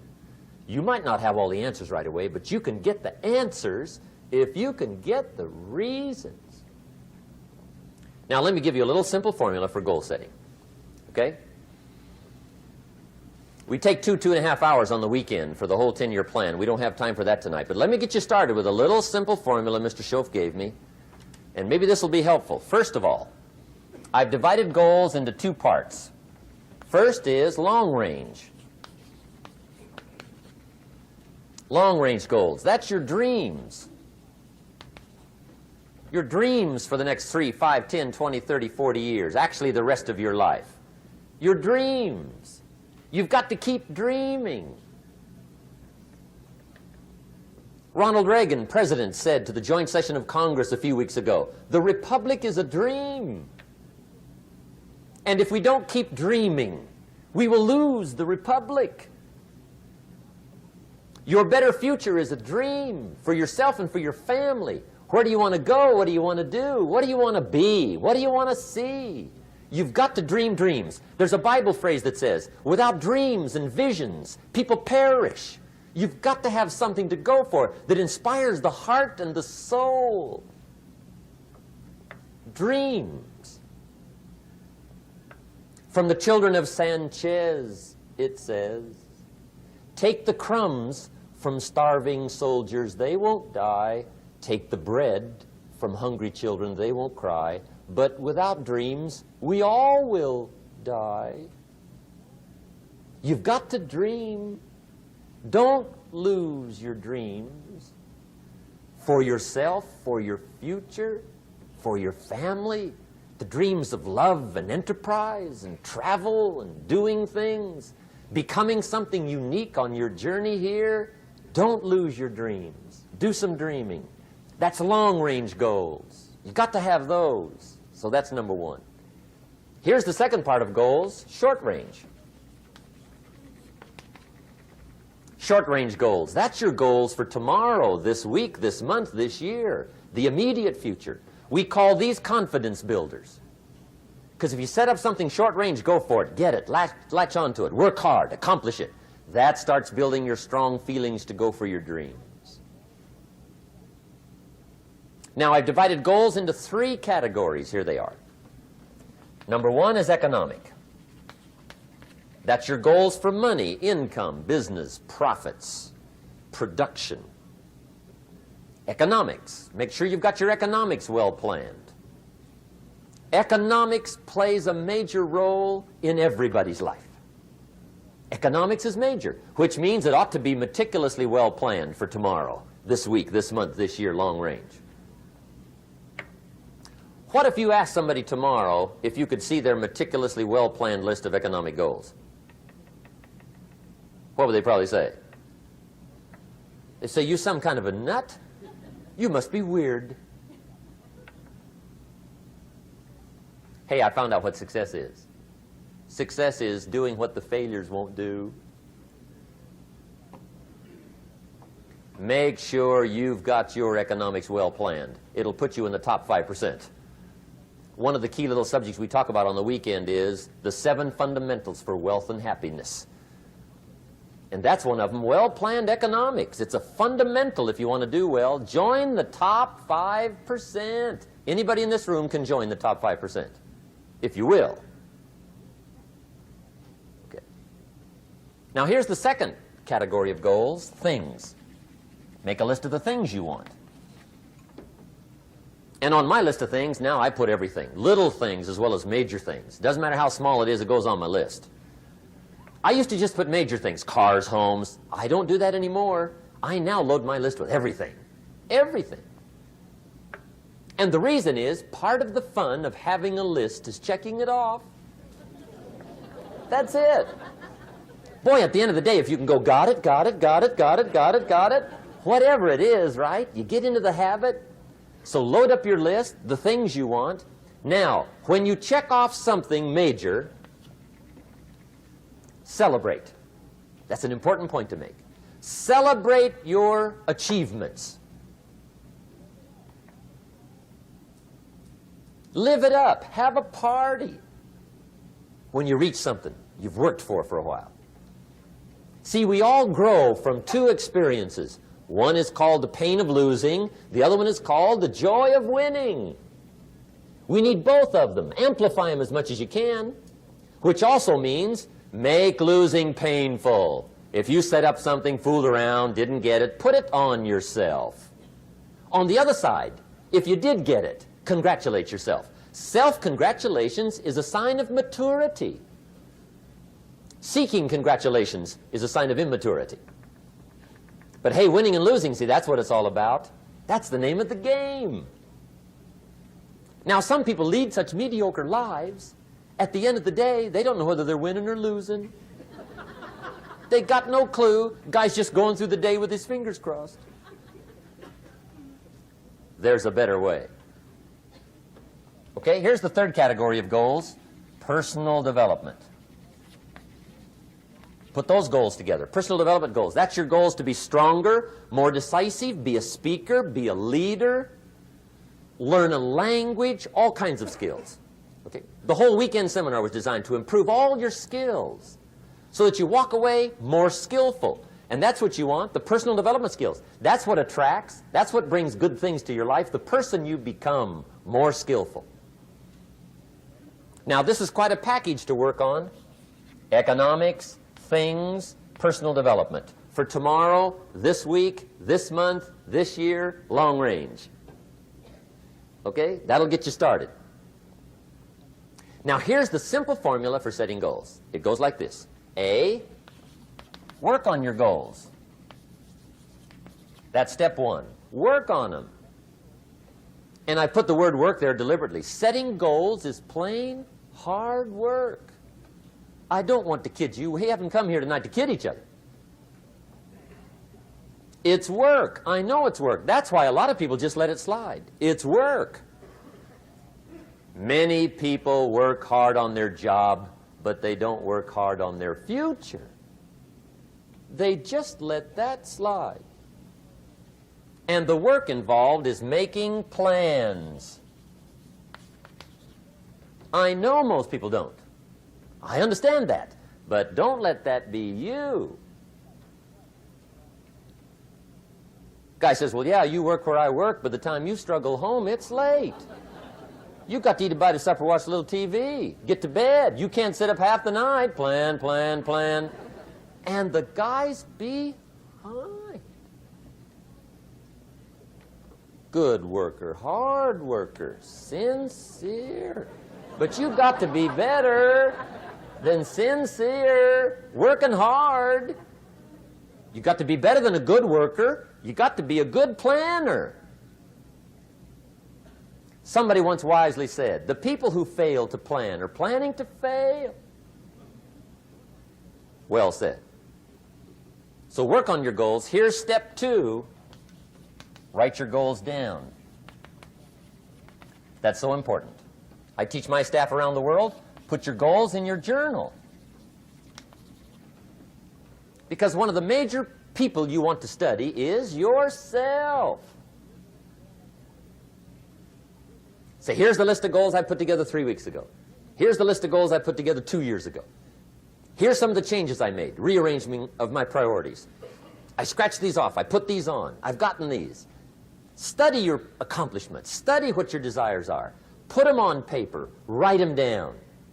Here's another reason for writing your goals down. It shows you're serious about doing better. And to do better, you got to get serious. You don't have to be grim, but you must be serious. Everybody hopes things will get better. Everybody hopes. Poor people hope. That ought to tell you something. It means the future does not get better by hope. It gets better by plan. I used to have the affliction called passive hope. It's an affliction. It's bad. Probably what's even worse than that is happy hope. Now that is really bad. That's bad. Happy hope. The guy's 50 and he's broke and he's still smiling. See, that's not good. So get serious about your goals. Put them on paper. Write them down. There's all kinds. His goals, her goals, their goals. Business goals, financial independence goals, family goals. I mean, there's so many things to work on this that if you don't get busy and work on it, sure enough, the time will pass. And sure enough, 5 years from now, you'll wind up where you don't want to be, wearing what you don't want to wear, driving what you don't want to drive, being what you don't want to be. Now's the time to fix it. Now, here's the third step to your goals. Check the size of your goals and the kinds of goals. How big they are, what kind they are, affects you. And here's one of the important phrases of the evening. Your goals are affecting you, whatever they are. Your goals affect your handshake. Your goals affect your attitude, personality. Your goals affect the way you walk, the way you talk, the way you dress. All day long, we're being affected by our goals. Now, some people have goals, but they have such lousy goals. The effect is bad. I asked a guy one time, what are your goals for this month? The guy said, look, if I could just scrape up enough money to pay these lousy bills. That was his goal. I'm not saying it isn't a goal. It's a goal, but it's such a lousy goal, the effect is bad. You don't jump out of bed on Monday morning and say, oh boy, another chance to go out and scrape up the money to pay my lousy bills. See, you don't do that. Usually you say, oh, not another Monday.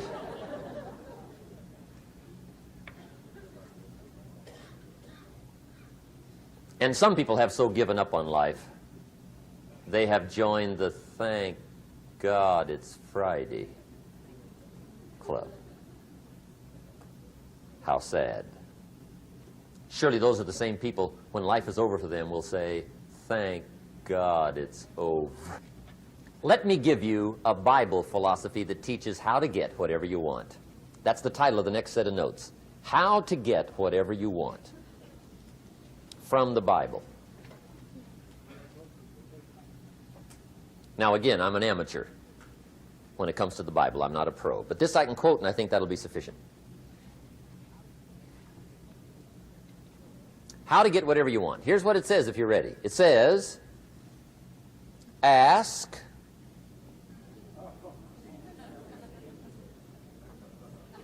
That's it. End of notes.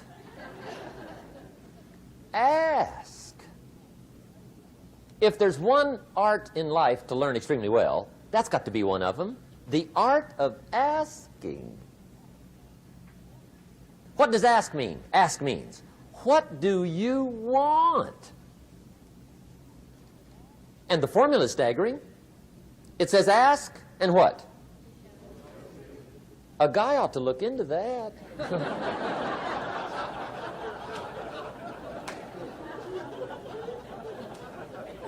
He says, yeah, but you work where I work. By the time you struggle home, it's late. You got to eat a bite of supper, watch a little TV, get to bed. You can't sit up half the night, ask. And the guys be, See, you've got to be better than a good worker. You've got to be a good asker. Now, let me give you 3 key points on asking and receiving. This can do it. Number 1, asking is the beginning of receiving. Asking starts a unique process, mental and emotional. I don't even know how it works. All I know is it works. It's like pushing a button and all this machinery starts working. I don't know how. It just works. There's a lot of things you don't need to know how. Just work them. Some people are always studying the roots. Others are picking the fruit. I mean, it depends on what end of it you want in on. Asking is the beginning of receiving, so start the process. Here's number 2. Receiving is not the problem. Receiving is automatic. Now, if that's true, receiving is not the problem, what's the problem? Failure to ask might be one of your major problems. I don't know. Check it out. The guy says, oh, now I see it. I got up last year and hit it every day, but there's not a scrap of paper with my goals on it. Good worker, poor asker. So you've got to change that. Here's number 3. Receiving is like the ocean. There's plenty, especially in California. It's like an ocean here.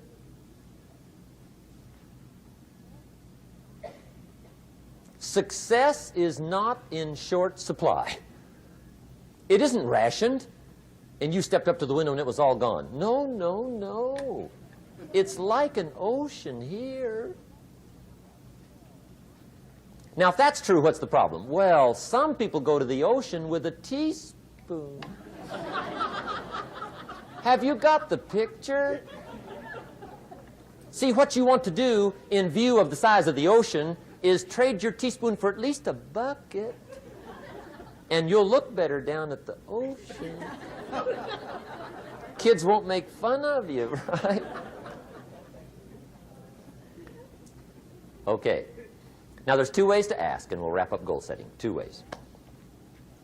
Here's number 1. Ask with intelligence. It didn't say ask intelligently, but I'm sure it meant that. Don't mumble. You don't get anything by mumbling. Be clear. Be specific. Intelligent asking means how wide, how high, how soon, when, what size, what color, how much. Define what you want and describe what you want. That's powerful. In the weekend seminar we teach, goals become like a magnet. They pull you that direction. And the better you describe them, the more they pull. So ask intelligently. Here's number 2. Ask with faith. That's the childish part of the equation. Believe you can get what you want like a child. Not an adult. Adults are too skeptical. So the formula really reads, make plans like an adult and believe in them like a child. And the most incredible things will happen. Just try it for 90 days. Just try it. You can always go back to the old ways. Just try it. Just 90 days, 90 days.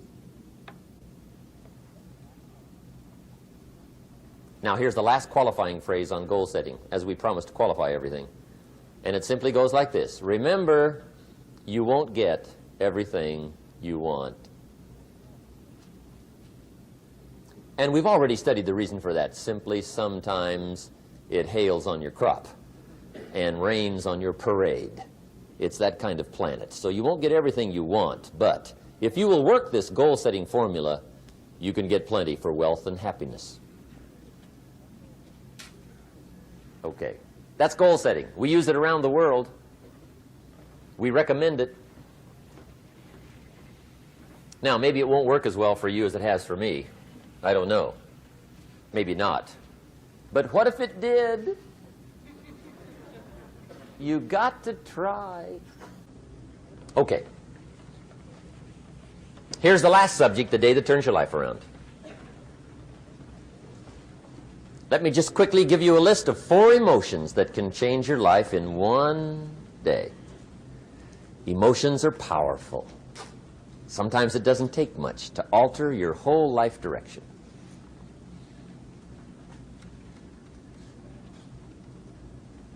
Okay, here they are. Number 1, disgust. Powerful emotion. Disgust says, I have had it. See, that could be the day. The day you can say, I've had it. And whether you've had it with something small or something major, the day you can say, I've had it, may not be the day it ends, but the day it begins. That's what I said when that little Girl Scout left my door when I'm 25. I give her the big lie, she leaves, I say, I don't want to live like this anymore. I've had it with lying and being broke. Powerful day. The man's finally had it with mediocrity. He's had it with being a loser. He's finally had it with those awful sick feelings inside, knowing his wife is at the grocery store looking at 2 cans of beans, one marked 37 cents, one marked 39 cents. And the guy sick inside knows his wife's going to buy the 37-cent can, and she doesn't even like the brand. Do you know why she's going to buy the 37-cent can? To save 2 cents. The guy sick inside finally says, I've had it. Being on my knees in the dust looking for pennies, we're not living like this anymore.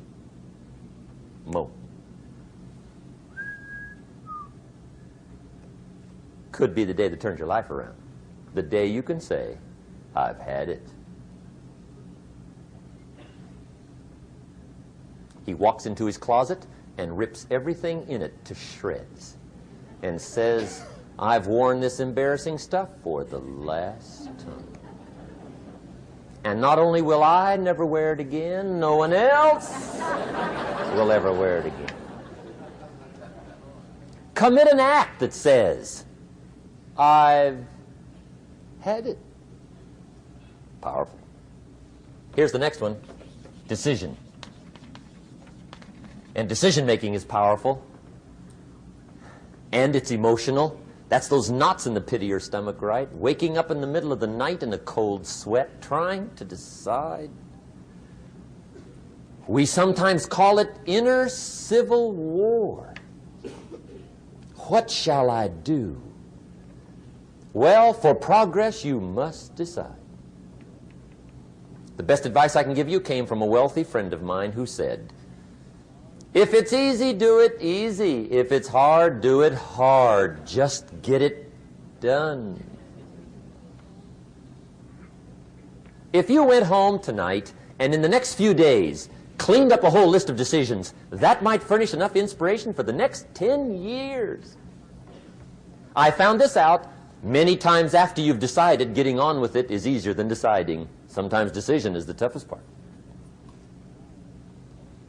Here's the next emotion, desire, wanting to bad enough. And I don't know how to tell you to want to. That's something you've got to come up with. There's 2 things I know about desire. Number 1, it comes from inside, not outside. You don't send off for it. Number 2, I know desire can be triggered by something. Who knows what it might be? Sometimes desire waits and sleeps for something to happen. Maybe it's a book, maybe it's a song, maybe it's a sermon, maybe it's a lecture, a seminar, maybe it's the conversation of a friend, a happening, an event. Who knows? The best advice I can give you is what I give my staff. It goes like this: welcome every human experience. You never know which one is going to turn it all on. Even the bad experiences. Sometimes from the bitterest experience comes the greatest awakening. So let down the barriers, take down the walls. The same wall that keeps out disappointment keeps out happiness. Let life touch you. Don't let it kill you, but let it touch you. Here's the last one. This one's powerful. Resolve. Resolve says, I will. Two of the most powerful words in the language. I will. Benjamin Disraeli once said, nothing can resist a human will that will stake even its existence on the extent of its purpose. Shortly put, I'll do it or die. See, that's powerful. That could be the day that turns your life around. The world has a strange way of stepping aside when somebody says, I'll do it or die. The man says, I will climb the mountain. They've told me it's too high, it's too far, it's too rocky, it's too difficult, it's never been done before, but it's my mountain, I will climb it. Pretty soon you'll see me waving from the top. Or dead on the side, because I ain't coming back.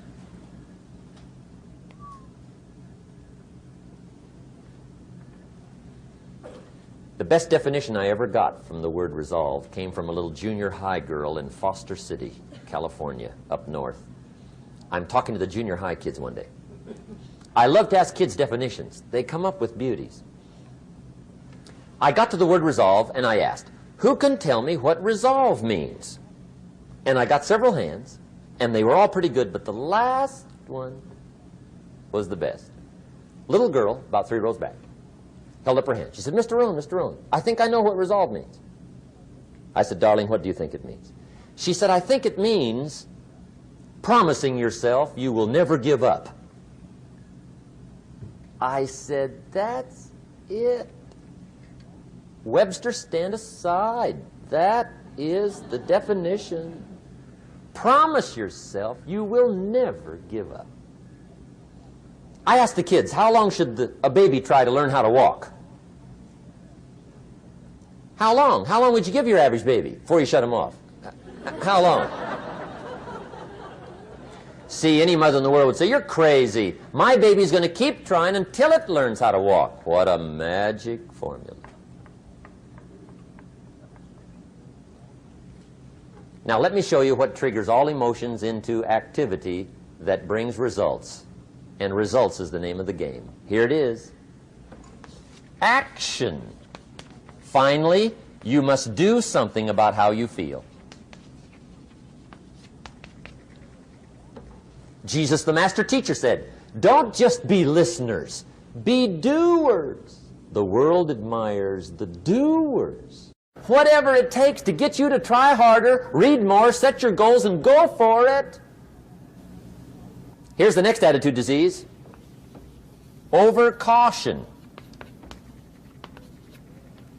Some people never will have much. They're too cautious. Now, you can also be too reckless, but you can also be too cautious. This is called the timid approach to life. And my caution was always the risk. Risk used to drive me right up the wall. I used to say, what if this happens? It's called the language of the poor. What if this happens? And on top of that, if this was to happen, look at the fix I'd be in. I better not try. I could always ace myself out. Then I'll tell you what changed my whole life when I finally discovered it's all risky. The minute you were born, it got risky.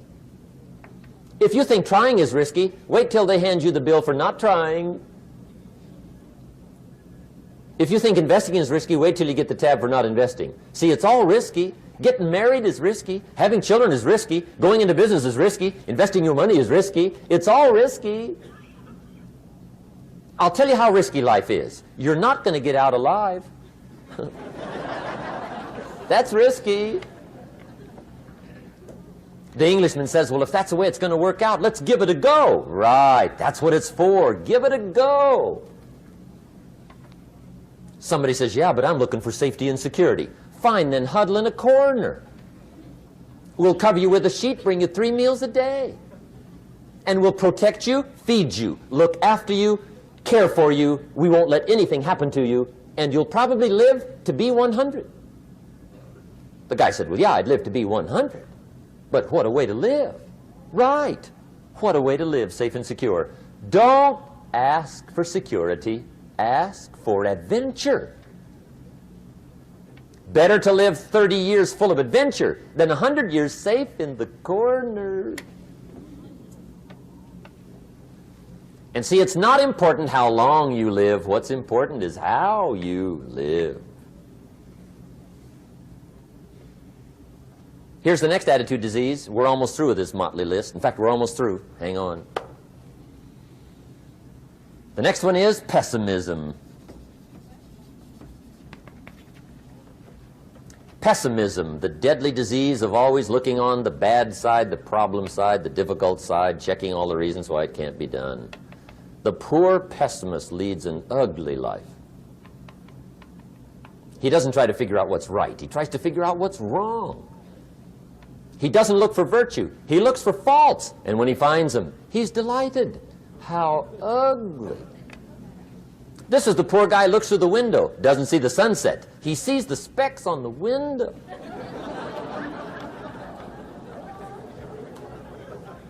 And this is the poor guy, right, who rushes up, takes such leave of his senses. This guy rushes up and he says, I've got 5 good reasons why it won't work. He's so dumb he doesn't know. All he needs 1. He's got 5.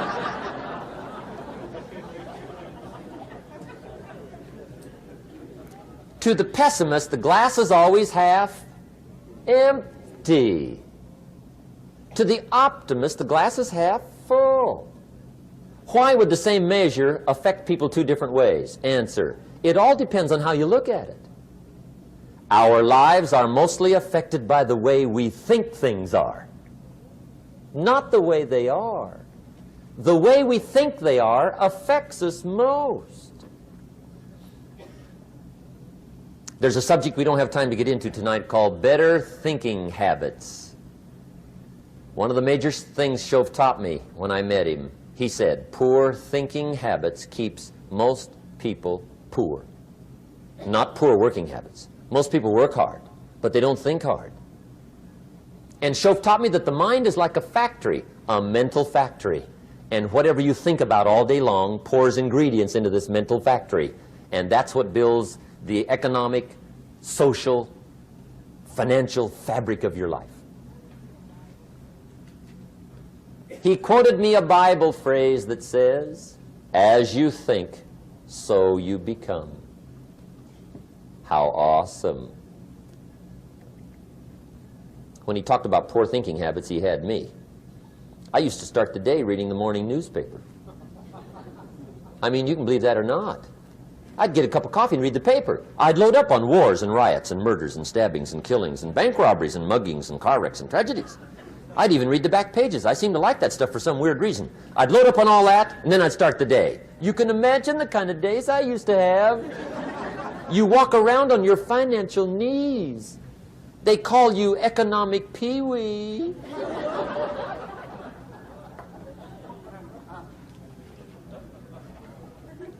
The guy says, I want to be a great leader. Wonderful. The first thing we do is follow him to his house. When we get there, we walk in and check his library, number 1.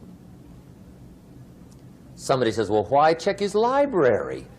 The reason is because what a man reads pours massive ingredients into his mental factory, and the fabric of his life is built from those ingredients. You would not believe what some people have got in their house to read. You would not believe. One of the best dressed up words I know for a lot of it is trash. Can you imagine dumping a barrel of trash into this mental factory every day and coming out with a rich, dynamic, positive life? It can't be done. You might as well try making a cake with cement. The kids back in Danbury, Connecticut, high school, they're asking me questions one day. I'm talking to the kids. Kids got good questions these days. One of them said to me, Mr. Rohn, how do you build the good life?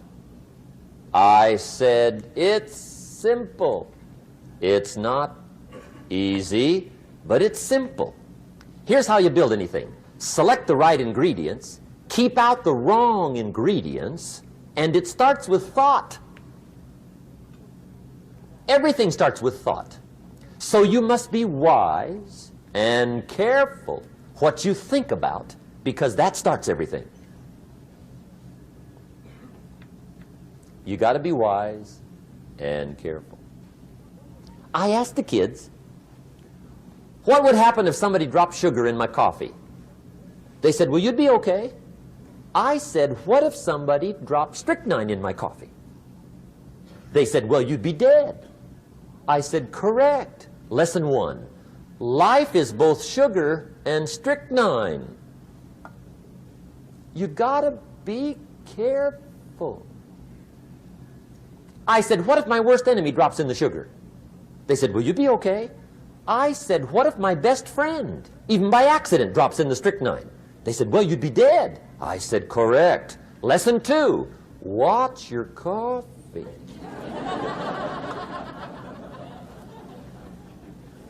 You got to be careful. See, it doesn't matter who hands you the bad stuff. It doesn't matter where you get the bad stuff. It'll still do its damage on your bank account, wherever you get it. Mr. Schoaf gave me one of the greatest phrases when I first met him when he said, Jim, every day stand guard at the door of your mind.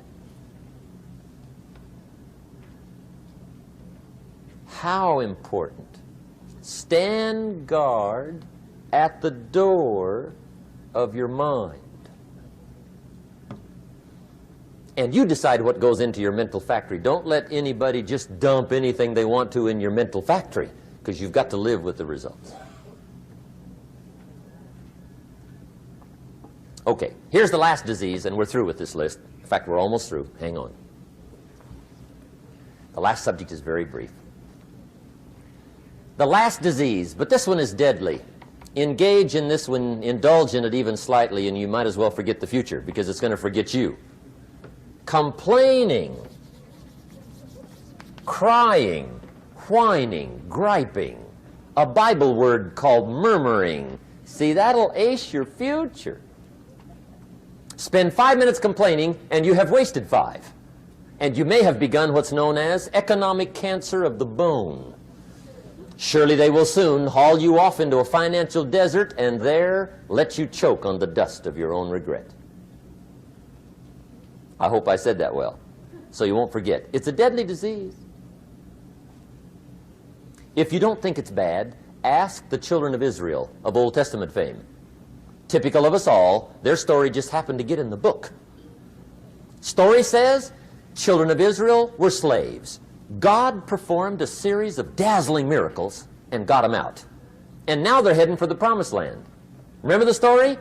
Heading for the promised land. Tragedy of the story, they never got there. Reason. From day one, they started to complain. They griped about the water. They griped about the weather. They whined and cried and griped about the food. They griped about the leadership. They whined and cried because it was too far, too cold, too hot, too difficult, too miserable. I mean, they whined and cried for years. Finally, God said, I've had it, trip canceled. Or something like that. The story says they died in the desert, never got to the promised land. Which I think means 2 things. Indulge in this long enough, you get your future canceled. And I guess it also means even God himself can only take so much.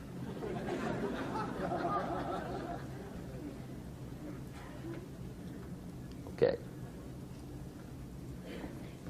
Just be on the lookout of the things that can destroy all the good you start. The war is on.